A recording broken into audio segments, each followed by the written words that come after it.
بسم اللہ الرحمن الرحیم وبہ نستعین سبحانک لا علم لنا الا ما علمتنا انک انت العلیم الحکیم الحمد للہ رب العالمین والصلاة والسلام علی سید المرسلین وعلی آلہ وصحبہ اجمعین ومن تبعہم بإحسان الی یوم الدین. اعوذ باللہ من الشیطان الرجیم. بسم اللہ الرحمن الرحیم. آمن الرسول بما انزل الیہ من ربہ والمؤمنون کل آمن باللہ وملائکتہ وکتبہ ورسلہ لا نفرق بین احد من رسلہ وقالوا سمعنا واطعنا غفرانک ربنا والیک المصیر لا یکلف اللہ نفسا الا وسعها. سامعین کرام، اللہ کے نبی جناب محمد رسول اللہ صلی اللہ علیہ وسلم کے معجزات علمیہ کے ضمن میں ہم صحت اور طب کے بعض اصولوں کو بیان کر رہے تھے، جسے جدید دور کی تحقیقات نے قاعدے کے طور پر قبول کیا اور حیرت انگیز طور پر جناب محمد رسول اللہ صلی اللہ علیہ وسلم نے 1400 سال پہلے دنیا کے سامنے اسے پیش کر دیا تھا، اور انسانی بھلائی اور فائدے کے اعتبار سے یہ تعلیم لوگوں تک پہنچا دی تھی. ظاہر سی بات ہے کہ اس پر ہمیں بحیثیت اہل ایمان اس لیے حیرت نہیں ہے کہ ہمیں اس بات کا یقین ہے کہ یہ علیم و خبیر رب العالمین ذات کی طرف سے دی ہوئی تعلیمات ہیں. آگے ہم جس معجزے کا ذکر کر رہے ہیں وہ شریعت اسلامیہ کا ایک وہ طبی اصول جو لوگوں کو دنیا کو بہت بعد میں معلوم ہو سکا. اس کو عربی میں الحجر الصحی، یعنی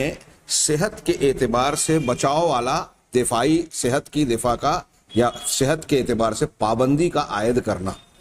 ابھی حالیہ دنوں میں بلکہ معاملہ جاری ہی ہے، کورونا وائرس کے خوف نے پوری دنیا کو اپنی لپیٹ میں لے لیا. ہم نے دیکھا کہ جیسے ہی یہ اندیشہ خطرہ پیدا ہوا کہ یہ وائرس تیزی سے ایک شخص سے دوسرے شخص کی طرف جانے کا ایک ذریعہ بنتا ہے اور اس کا پھیلاؤ ہوتا ہے، تو پوری دنیا میں اس پر ہلچل مچی. ہوائی سروسز، سفر کے اسباب اور وسائل پر پابندی لگا دی، ٹرینیں بند ہو گئی، ہوائی جہازیں ان کی پروازیں بند ہو گئی، اجتماعی طور سے کہیں اکٹھا ہونا، یہاں تک کہ حرم میں اور مسجدوں میں اجتماعی طور سے جماعت کے ساتھ نماز پڑھنے پر کوئی ممانعت کر دی گئی. سوشل ڈسٹینس یعنی سماجی اور معاشرتی فاصلے کی بنیاد رکھ دی گئی. اور خاص طور سے جن علاقوں اور ملکوں میں یہ بیماری پائی گئی یا اس کے وائرس پائے گئے، وہاں کے مریضوں یا وہاں کے انسانوں کو دوسرے ممالک میں آنے پر سختی سے روک لگا دی گئی. اور اب جب آہستہ آہستہ یہ پابندی ختم ہو رہی ہے یا اس میں ڈھیل دی جا رہی ہے، تو کسی کے سفر سے پہلے اور پھر کسی ملک میں داخلے، ایک ہی ملک کی ایک ریاست سے دوسرے ریاست میں سفر کرنے والوں کا یہ میڈیکل چیک اپ ہوتا ہے. اگر کسی کو جو ہے کووڈ-19 پازیٹیو کا اندیشہ ہو تو اسے کوارنٹائن کیا جاتا ہے. یہ کوارنٹائن کرنا جو کہا جا رہا ہے یہی ہے حجر الصحی، صحت کے اعتبار سے پابندی لگانا، روک لگانا. یہ آج ہم کورونا کے دور میں دیکھ رہے ہیں کہ پوری دنیا میں اسے اختیار کیا گیا. ماضی میں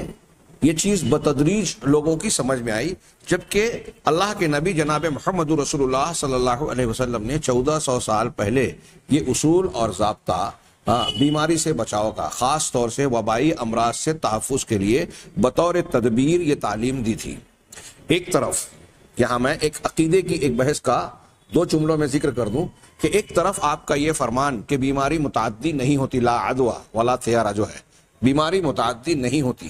تو اس کا صحیح ترجمہ یا مفہوم یہ ہے کہ کسی مریض کی بنیاد پر کسی مریض کو ہی لگ جائے اللہ کی مشیت اور مرضی کے بغیر، ایسا نہیں ہوتا. کہ لوگ ایک دوسرے کو مرض پہنچا دیں اپنی مشیت سے. بیماریاں، یہاں عقیدے کی اصلاح مقصود تھی اس جملے میں، کہ بیماریاں اگر کسی کو کسی سے لگ بھی رہی ہے، وبائی شکل میں پھیل رہی ہیں، تو یہ اللہ کی مشیت اور اس کی کار فرمائی کی وجہ سے ہو رہی ہے، اس کے اذن سے ہو رہی ہے. بیماری کے اندر خود یہ طاقت نہیں ہے. ورنہ آپ دیکھیں کہ جن علاقوں یا شہروں میں لوگ وبا کے مرض کا شکار ہوتے بھی ہیں، تو وہاں کچھ ایسے بھی تو ہوتے ہیں جو اس مرض سے محفوظ ہوتے ہیں. بعض لوگوں نے یہ بتایا کہ جن علاقوں میں وبائیں پھیلی، بعض بیماریوں کی وبائیں، طاعون یا کچھ اور امراض، انفلوئنزا فلاں اور فلاں، تو جب وہاں کا کے ماحول کا، ایٹماسفیئر کا اور وہاں کے ماحول کا خوردبینی مطالعہ کیا گیا تو یہ پتہ چلا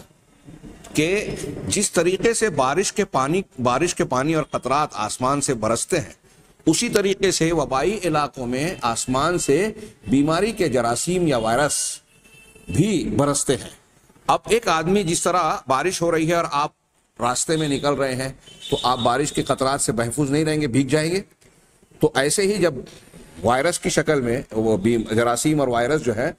پانی کی شکل میں برس رہے ہیں اور کوئی آدمی وہاں سے گزر رہا ہے راستوں سے، تو سب پر وہ گر رہے ہیں۔ اب جس کی قوت دفاع میڈیکل لائن کی یا مادی اعتبار سے جس کی قوت دفاع کمزور پڑ گئی وہ مرض کا شکار ہو گیا، جس کی قوت دفاع مضبوط پڑ گئی وہ محفوظ رہ گیا، یہ ہم کہہ رہے ہیں۔ لیکن ایمانی اعتبار سے اور صحیح جواب یہ ہے کہ جس کو اللہ تبارک و تعالیٰ نے چاہا اس کی قوت دفاع کو ایسا بنا دیا یا جراثیم اور وائرس کو کمزور رکھا جس کی وجہ سے وہ مرض سے متاثر ہونے سے محفوظ رہا۔ جراثیم اس کے جسم پر بھی لگ رہے ہیں، گر رہے ہیں، جا رہے ہیں اس کے اندر بھی، لیکن وہ بیماری سے متاثر نہیں ہو رہا ہے۔ اس کی قوت دفاع بیماری کے ان عناصر کو کمزور کر کے ختم کر دے رہی ہے، اس کے سفید ذرات جراثیم پر قابو پا لے رہے ہیں، دفاعی پوزیشن جو اس کے جسم کی ہے۔ بہرحال کہ ایک تو عقیدے کی بات ہے کہ بیماری متعدی نہیں ہوتی، یعنی از خود کسی کو کسی کی بیماری۔ اللہ کے رسول صلی اللہ علیہ وسلم سے ایک صحابی نے پوچھا کہ میرے اونٹوں میں ایک اونٹ جو ہے وہ خارش زدہ ہوتا ہے، تو کیا جب وہ بیماری پھیل گئی تو میں وہ خارش زدہ اونٹوں کو دوسروں سے الگ کر دوں؟ تو آپ نے پوچھا کہ ایک سے دوسرے کو ہوتا ہے، تو آپ نے پوچھا کہ پہلے اونٹ کو جب خارش ہوئی تو اس کو کس کی وجہ سے؟ کتنا پیارا، حکمت پر مبنی بہترین جواب ہے، اور اس میں طبی اصول کی کار فرمائی بھی گویا ہمیں نظر آتی ہے۔ جو اللہ کے نبی صلی اللہ علیہ وسلم نے الحجر الصحی، صحت کی یعنی بیماری سے حفاظت کے لیے پابندی کا گویا اس وقت تذکرہ کیا، کہہ رہے ہیں کہ اسلام، ان کا پہلا جملہ ہے روح الدین الاسلامی میں، والاسلام اول من وضع قانون الحجر الصحی، کہہ رہے ہیں کہ صحت کی پابندی کا قانون لگانے والا دنیا میں سب سے پہلا اسلام ہے۔ میڈیکل سائنس یا کسی ملک نے اپنی تحقیق کی بنیاد پر سب سے پہلے یہ چیز نہیں جانی تھی، یہ تو آج کی پیداوار اور ان کی علم کے دائرے میں بہت بعد میں، صدیوں بعد میں، 1400 سال پہلے سب سے پہلے اسلام ہے جس نے یہ تعلیم دی۔ وہ سبق بذالک الطب الحدیث، اور اس معاملے میں جدید طب سے بہت زیادہ سبقت اسلام نے رکھی۔ اس سلسلے میں نبی صلی اللہ علیہ وسلم کا ایک فرمان یہ پیش کر رہے ہیں کہ آپ کا یہ ارشاد ہے صحیح بخاری میں اور دوسرے مقامات پر، ایک پورا واقعہ ہے جس کے ضمن میں رسول اللہ صلی اللہ علیہ وسلم کا یہ ارشاد نقل کیا گیا، اذا سمعتم بالطاعون بارض فلا تدخلوها، جب تم سنو کسی سرزمین پر طاعون کا مرض پھیلا ہوا ہے تو تم اس میں داخل نہ ہو جاؤ، مطلب اگر تم باہر ہو تو وہاں نہ جاؤ۔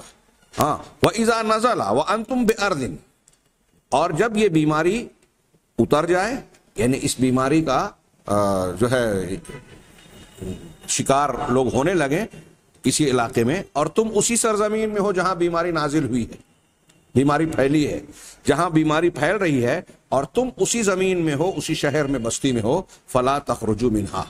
تو تم اس سے نکلو نہیں، اس سے باہر نہ جاؤ۔ یہ بخاری اور مسلم کی حدیث ہے۔ صحیح بخاری وغیرہ میں اس کا ایک پس منظر اور واقعہ بھی بیان کیا گیا ہے کہ شام کے سفر کی طرف حضرت عمر فاروق ایک صحابہ کی جماعت یا گروہ یا لشکر کے ساتھ محو سفر تھے،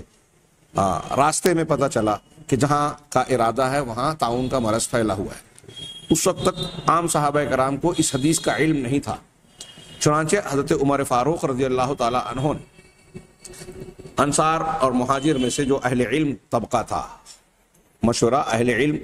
اور اہل نظر سے کیا جاتا ہے، آپ نے ان کو اکٹھا کیا، مشورہ کیا کہ صورتحال یہ ہے، کیا کیا جائے۔ تو ایک گروپ نے یہ کہا کہ ہمیں وہاں جانا چاہیے، اللہ کی تقدیر ہے، لہذا تقدیر سے کیا بھاگنا، جو فیصلہ ہوگا اللہ کا ہوگا، ہم کو جانا چاہیے۔ دوسرے نے کہا کہ نہیں، جب ایسی بات ہے تو احتیاط کا تقاضا یہ ہے، اور اللہ تبارک و تعالی ہمیں حکم دیتا ہے کہ اپنے بچاؤ کی تدابیر کو اختیار کیا جائے، لہذا ہمیں تدبیر اختیار کرتے ہوئے وہاں نہیں جانا چاہیے۔ یہ گفتگو جاری تھی اور فیصلہ نہیں ہوا تھا کہ حضرت عبد الرحمن بن عوف رضی اللہ تعالیٰ عنہ وہاں پہنچے، جو اس وقت مجلس میں نہیں تھے، کہیں پیچھے رہ گئے تھے۔ پوچھا کیا مسئلہ ہے، بتایا گیا۔ آپ نے کہا کہ اس سلسلے میں میرے پاس علم ہے۔ صحابہ کرام حدیث کو، قرآن اور حدیث کو علم کہتے تھے، جس کو آج ہم ہاں علم مانتے بھی ہیں تو پیچھے کے درجے کا. اصلی علم تو یہی ہے کہ میرے پاس اس سلسلے میں علم ہے. لوگوں نے کہا, وہ کیا کہا؟ میں نے نبی کریم صلی اللہ علیہ وسلم کو فرماتے ہوئے سنا یہی حدیث کہ جب تم کسی سرزمین کے بارے میں سنو کہ وہاں طاعون ہے اور تم وہاں سے باہر ہو تو وہاں داخل نہ ہو جاؤ, وہاں اندر نہ جاؤ, اور اگر تم اس سرزمین پہ ہو تو وہاں سے باہر نہ نکلو. اب حدیث رسول آنا تھا کہ صحابہ کا اختلاف ختم ہو گیا. غور کر رہے ہیں آپ؟ غور کیجئے, یہ ایک اور بھی دوسری بحث ہے. صحابہ کرام میں لوگ بولتے ہیں اختلاف ہوتا تھا, اختلاف ہوا جب خود غور کیا حدیث نہیں تھی, جب حدیث آ گئی تو اختلاف ختم ہو گیا, فیصلہ ہو گیا. نبی کے فیصلے کے بعد کوئی اپنی رائے نہیں چلاتا تھا. اس فیصلے سے پہلے حضرت ابو عبیدہ بن جراح یہ بھی کہنے لگے کہ اگر آپ تدبیر کرتے ہوئے بھاگتے ہیں, دور جا رہے ہیں, تو کیا آپ اللہ کی تقدیر سے بھاگ رہے ہیں؟ تو حضرت عمر فاروق نے بڑا پیارا جواب دیا, کہا کہ کاش اے ابو عبیدہ آپ کے علاوہ کسی اور انسان نے یہ بات کہی ہوتی. ارے سوچئے کہ اگر آپ جانوروں کو چرانے کے لیے چراگاہ میں لے جا رہے ہیں, اب ایک جانب میں سرسبز و شاداب چراگاہ ہے جس میں گھاس پھوس ہے جو جانوروں کے کھانے کے لائق ہے, اور ایک طرف بنجر زمین ہے جدھر گھاس پھوس نہیں ہے, تو آپ اپنے جانور کو کدھر لے جاتے ہیں کھلانے کے لیے, چرانے کے لیے؟ ظاہر سی بات ہے کہ جہاں سرسبزی ہو, جہاں ان کے چارے موجود ہوں. تو یہ جس طرح تدبیر ہے ایسے ہی ہم بھی تدبیر کر رہے ہیں. اور پھر انہوں نے بڑا پیارا جواب دیا. حضرت عمر کا یہ قول جو ہے وہ جلی حرفوں میں لکھنے کے لائق ہے, نفر من قدر اللہ الی قدر اللہ, کہ ہم اللہ کی تقدیر سے اللہ کی تقدیر کی طرف بھاگ رہے ہیں. یعنی جو ہم رویہ اختیار کر رہے ہیں وہ بھی تو اللہ کی تقدیر کا ہی حصہ ہے. لہٰذا اللہ کی تقدیر سے بھاگنا اسے نہیں کہیں گے, اللہ کی تقدیر سے اللہ کی تقدیر کی طرف جا رہے ہیں. بہرحال حضرت عمر فاروق اور ان کا یہ واقعہ اس ضمن میں اب آپ اور اچھی طرح سمجھ گئے ہوں گے اس حدیث کا معنی و مفہوم, کہ نبی کریم صلی اللہ علیہ وسلم نے 1400 سال پہلے یہ کہا کہ اگر طاعون جیسی وبائی بیماری کسی شہر بستی میں ہے تو تم باہر ہوتے ہوئے وہاں نہ جاؤ, اور جو وہاں ہے وہاں سے باہر نہ نکلے. یہی الحجر الصحیح ہے. جو کوارنٹینا کرنا یا لاک ڈاؤن لگانے کی شکل میں, آج لاک ڈاؤن تھوڑا بڑے پیمانے پہ ہے. اگر میں اس کو لاک ڈاؤن کہوں تو ظاہر سی بات ہے کہ اہل علم میں سے ایک بڑے طبقے کو اس پر اعتراض ہوگا کہ اسے لاک ڈاؤن نہیں کہنا چاہیے, یا ہو سکتا ہے کہ یہ تعبیر الگ ہے. لیکن آپ دیکھ رہے ہیں کہ یہ اسی طرح کی ایک شکل ہے جو نبی کریم صلی اللہ علیہ وسلم نے 1400 سال پہلے لوگوں کی صحت کو محفوظ رکھنے اور بچانے کے لیے ایک تدبیر بتایا. اگر یورپ, آگے یہ کہہ رہے ہیں کہ وَلَوْ عَلِمَتِ أَوْرُوپَا بِهَذَا الْقَانُونِ, اگر یورپ اس قانون کو جانا ہوتا اور اس پر عمل کیا ہوتا اس وقت جب 14ویں صدی عیسوی, آج 20ویں 21ویں صدی چل رہی ہے,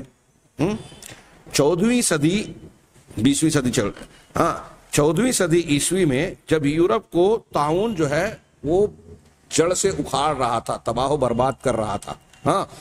اس وقت اگر یورپ کو یہ قانون معلوم ہوتا لخفت حینئذ الخسائر,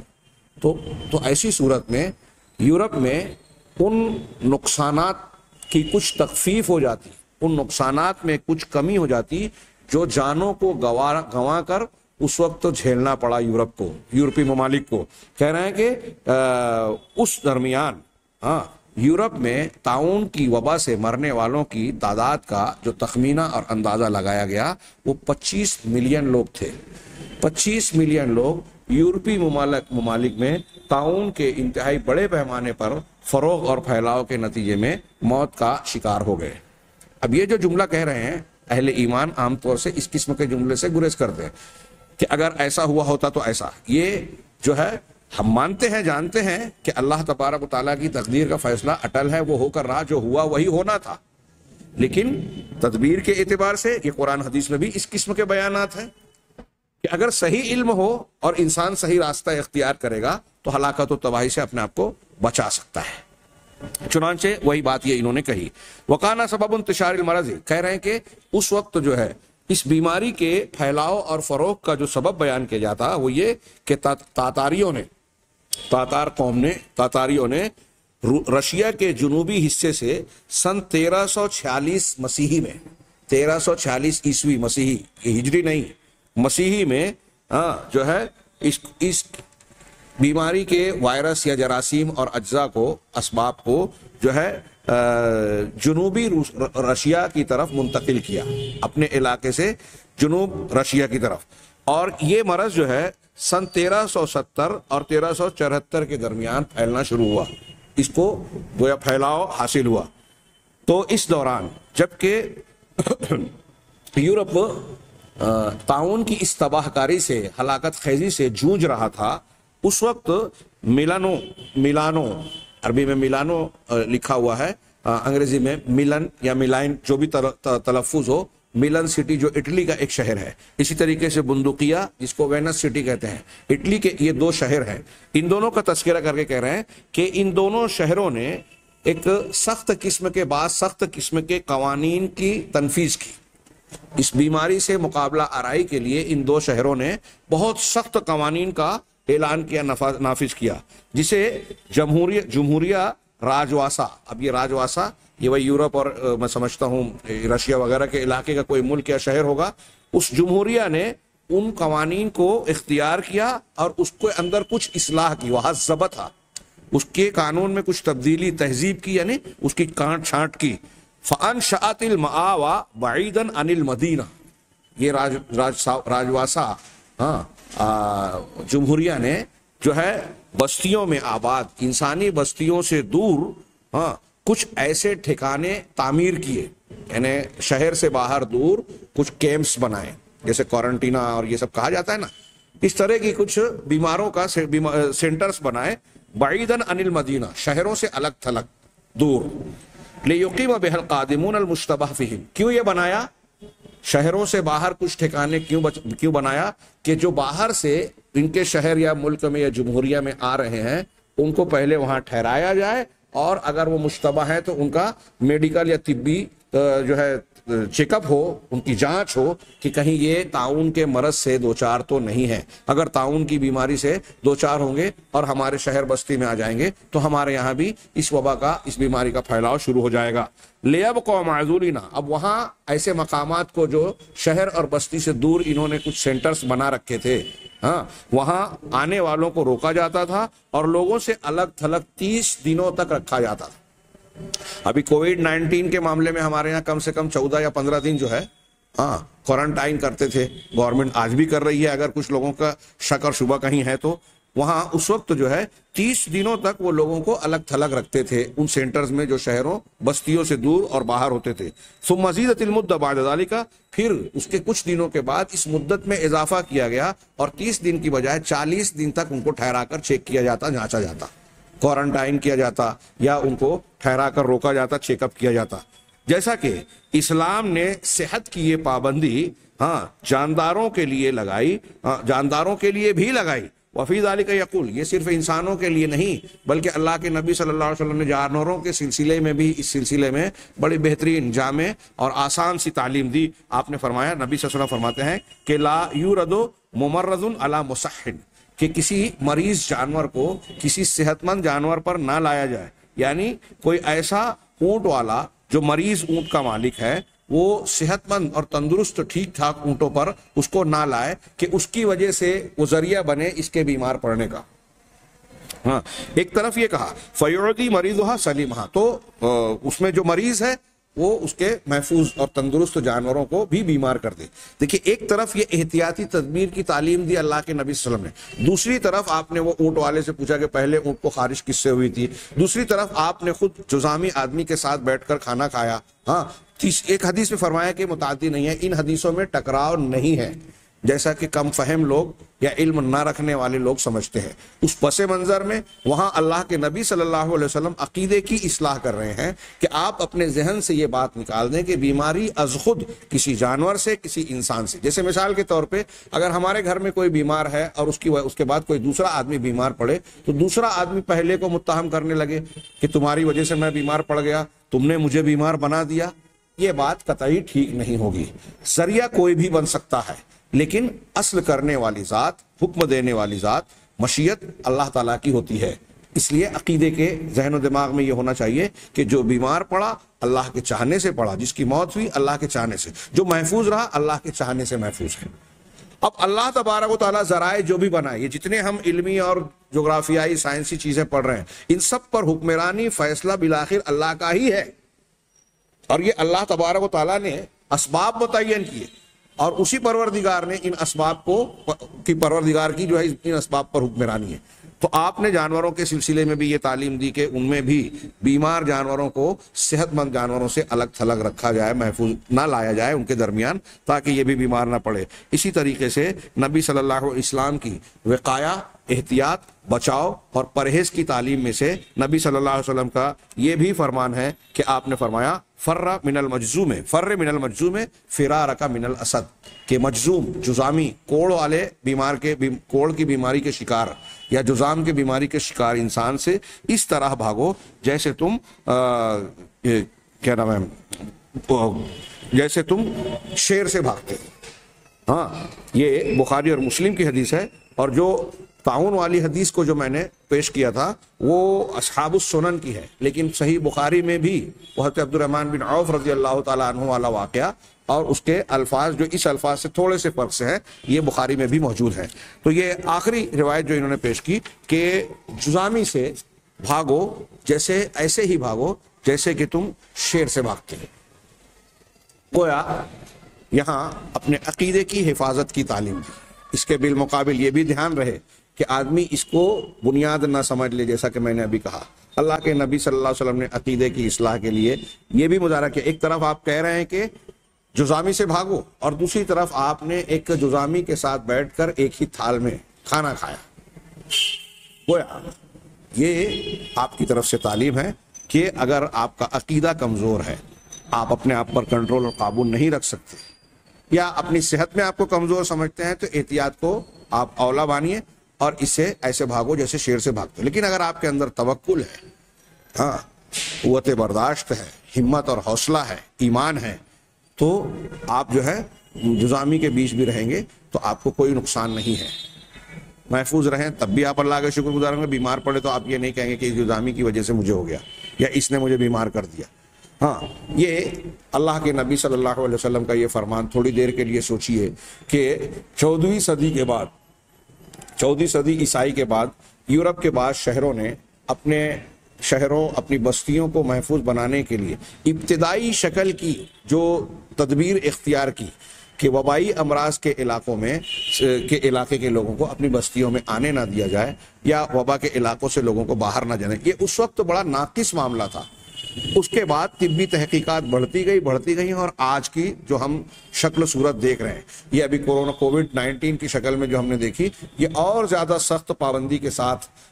یہ الحجر الصحی لوگوں نے اختیار کی. لیکن یہ جو دنیا کو معلومات حاصل ہوئی کہ پھیلنے والے وبائی امراض کو روکنے کی ایک تدبیر ہو سکتی ہے، یہ اللہ کے نبی جناب محمد رسول اللہ صلی اللہ علیہ وسلم نے 1400 سال پہلے بیان کی. کتنی بڑی بات ہے، کتنی اہم تعلیم ہے، اور انسان کی سماج کی حفاظت کا یہ کتنا اچھا پہلو ہے. ہمارے پاس اگلا جو موضوع تھا اس سے متعلق کہ کتے کی نجاست کا معاملہ اور اس کے نقصانات کا، لیکن وہ گفتگو لمبی ہوگی. میں سرسری طور سے 2-4 جملوں میں ایک اور علمی معجزے کا تذکرہ کہ ماحولیات کی صفائی کا اللہ تبارک و تعالیٰ نے اور رسول اللہ صلی اللہ علیہ وسلم نے زبردست انتظام فرمایا ہے. ایک تو خود قدرتی طور سے سرکولیشن دیکھ رہے ہیں کہ آپ درختوں پودوں کو اللہ تبارک تعالیٰ نے جا بجا جو ہے پھیلایا ہے مختلف علاقوں میں ان کے جغرافیائی ضروریات کے اعتبار سے، جن کے بارے میں ایک کامن اور عمومی معلومات ہے کہ اللہ تعالیٰ نے اس کو یہ نظام دیا ہے کہ وہ کاربن ڈائی آکسائڈ کا اخراج کرتے ہیں، آکسیجن کا اخراج کرتے ہیں، کاربن ڈائی آکسائڈ جذب کرتا ہے. انسان کاربن ڈائی آکسائڈ کو خارج کرتا ہے، آکسیجن جذب کرتا ہے. دونوں میں یہ الٹا رہنا یہ نظام کو قائم رکھے ہوئے ہے. اگر دونوں ایک ہی چیز استعمال کرتے اور ایک ہی چیز کو خارج کرتے تو دونوں کے لیے دقت ہوتی. یہ ایک پہلو. دوسری طرف قرآن اور حدیث، اللہ کے رسول صلی اللہ علیہ وسلم نے پودوں کو لگانے اور بڑھانے کے سلسلے میں بڑی تلقین فرمائی کہ اگر کوئی شخص ایک پودا لگاتا ہے، ایک پیڑ اور درخت گاڑتا ہے، لگاتا ہے، تو وہ جب بڑھے گا اس سے جب تک کوئی سایہ حاصل کرتا رہے گا، اس کی چھال سے، اس کے پتے سے، اس کے پھل سے، اس کے پھول سے کوئی فائدہ اٹھائے گا، کوئی پرندہ اس سے کوئی دانہ چگے گا، اس سے غذا حاصل کرے گا، اس سے گھونسلہ بنائے گا یا گھونسلے میں رہے گا، تب تک جو لوگ پرندے چرندے بھی اگر اس سے فائدہ اٹھائیں گے تو اس سے اس کا اجر و ثواب اسے ملتا رہے گا چاہے وہ مر جائے. یہاں تک ایک روایت ہے کہ اگر مجھے پتہ چلے کہ کچھ دنوں کے بعد قیامت واقع ہونے والی ہے تو میں جو ہے پودا گاڑ رہا ہوں تو میں پودا گاڑنے سے رکوں گا نہیں. یہ میں اشارہ کر رہا ہوں، تفصیل نہیں بیان کر رہا ہوں، اشارہ کر رہا ہوں کہ اس قسم کی تعلیمات کو آج جو دنیا میں سب سے بڑا ایک مسئلہ سمجھا جاتا ہے کہ ماحول کی آلودگی، ہاں فضاؤں کی آلودگی، اوزون میں سوراخ ہو گیا، درجہ حرارت بڑھ رہا ہے، آکسیجن اور گیسز کا اخراج ہو رہا ہے، گرین گیسز کیا بولتے ہیں، گرین ہاؤس گیسز، اور اس کی وجہ سے ماحولیات زہر آلود ہوتی جا رہا ہے۔ یہ جو سنتھیٹک چیزیں، پلاسٹک کو پروسیسنگ کیا جاتا ہے، اس سے زہریلے مواد فاسفورک اور کون سا ایسڈ نکلتا ہے جو ہوا میں تحلیل ہو کر ختم نہیں ہوتا، وہ پیڑ پودوں میں بھی جذب ہوتا ہے، جانور کھاتے ہیں ان کے دودھ میں بھی اس کے اثرات آتے ہیں، پھر انسان گوشت یا پودا یا غلہ کھا رہا ہے، اس کے پیٹ میں بھی یہ زہریلے اثرات جا رہے ہیں اور اس کی صحت متاثر اور متاثر تر ہوتی جا رہی ہے، نئی نئی بیماریاں پیدا ہو رہی ہیں۔ یہ ماحولیات کہہ رہے ہیں کہ دہشت گردی اور دوسری بیماریوں سے زیادہ مقابلے میں زیادہ خطرناک ہو گیا ہے۔ اس کی اصلاح کے لیے بڑے جتن، ابھی تازہ سائنس کی دنیا میں ایک ایسا مضمون اور تحقیق آئی کہ بعض ممالک نے یہ محنت کی کہ فضاؤں میں جو زہریلی گیسز اور خاص طور سے کاربن ڈائی آکسائڈ کا مجموعہ پھیلا ہوا ہے جو اوزون کو اور دوسری چیزوں کو متاثر کر رہا ہے، ان کاربن ڈائی آکسائڈ کے ذخیرے کو واپس لا کر ہم کسی یوز میں لائیں، استعمال میں لائیں، اور اس طریقے سے فضا کی صفائی کا انتظام کریں۔ اور اس میں بھی آپ دیکھیے قدرت کا نمونہ، کیمیا کے لوگ کہتے ہیں یا باٹنی کے لوگ کہ 1 فٹ کا پودا، 1 فٹ کا، 1 ذرا کا جو پودا قدرتی پودا ہے، وہ ماحول میں ہوا کی اور ماحول کی جتنی صفائی کرتا ہے۔ اگر انسان مشین لگا کر اتنی صفائی کی کوشش کرے تو 1 کلومیٹر بائی 1 کلومیٹر کی جگہ لگے گی مشینوں کو لگانے کی، اور اتنی بڑی مشین 1 کلومیٹر بائی 1 کلومیٹر کی جتنی صفائی کرے گی وہ قدرت کا 1 فٹ کا پودا کرتا ہے۔ ماحولیات کی صفائی کے سلسلے میں اسلامی تعلیمات بہت ساری ہیں، ہم آگے پڑھیں گے۔ پیشاب پاخانے کے آداب کہ جمے ہوئے پانی میں پیشاب نہ کیا جائے، اور راستے میں جو ہے پیشاب پاخانہ کرنے والوں پر اللہ کی لعنت ہے، رسول کی فرشتے لعنت بھیجتے ہیں، ہاں ان میں گندگی کرنا۔ یہاں صرف ایک روایت کی طرف میں اشارہ کر دوں، موقع نہیں ہے کہ وہ روایت بھی پوری پیش کروں، بخاری مسلم کی حدیث ہے کہ اللہ کے رسول صلی اللہ علیہ وسلم فرمایا کہ جب کوئی انسان کی میت ہو جائے تو جنازہ لے جانے میں جلدی کرو۔ اس کی وجہ بھی بتائی کہ اگر وہ نیک ہے تو اس کو نیکی کے مقام تک پہنچانے میں جلدی ہوگی، اور اگر وہ برا ہے تو جلدی سے تم اس شر کو سے چھٹکارا پالو۔ یہ گویا ایمانی علمی حکمت بتائی جو اصل مقصود ہے۔ یہاں انہوں نے اس کو کہا کہ میت کو جلدی دفن کرنے میں ایک حکمت صحت اور ماحول کے اعتبار سے بھی ہے۔ اگر دیر ہوتی جائے گی تو لاش میں سڑان پیدا ہوگی، بدبو ہوگی، تعفن ہوگا۔ ہاں جو انسان مرنے والوں کے گھر والوں پر جو بیتتی ہے وہ تو الگ ہے، ساتھ ساتھ ماحول میں خرابی، گندگی اور جراثیم کے پھیلاؤ کا اندیشہ بھی ہوتا ہے۔ چنانچہ اسلام کے وقائی اور بچاؤ کے مقاصد میں سے ایک مقصد اور اس کی بنیاد پر اس کی تعلیم کا ایک حصہ یہ ہے کہ اس نے مردوں کو دفن کرنے میں جلدی اختیار کرنے کی جو ہے تعلیم دی ہے کہ جب موت کا تحقق ہو جائے تو لاشوں کو جو ہے فوراً دفن کر دیا جائے۔ اگر نہ کیا جائے گا تو اس سے جو ہے تعفن اور بدبو کے پھیلنے کا اندیشہ ہوتا ہے، اور اس طریقے سے ماحول کے خراب اور صحت مند لوگوں کے بیمار ہونے کا اندیشہ ہوتا ہے۔ یہ گویا ماحولیات سے متعلق بہت سرسری سی بات میں نے بیان کی، اس میں اگر آپ تحقیقات میں جائیں گے تو بڑی تفصیل ملے گی۔ اللہ تعالیٰ سے دعا ہے کہ وہ ہمیں صحیح دین کو سمجھنے اور اس کے تقاضوں پر عمل کرنے کی توفیق دے۔ وآخر دعوانا ان الحمدللہ رب العالمین۔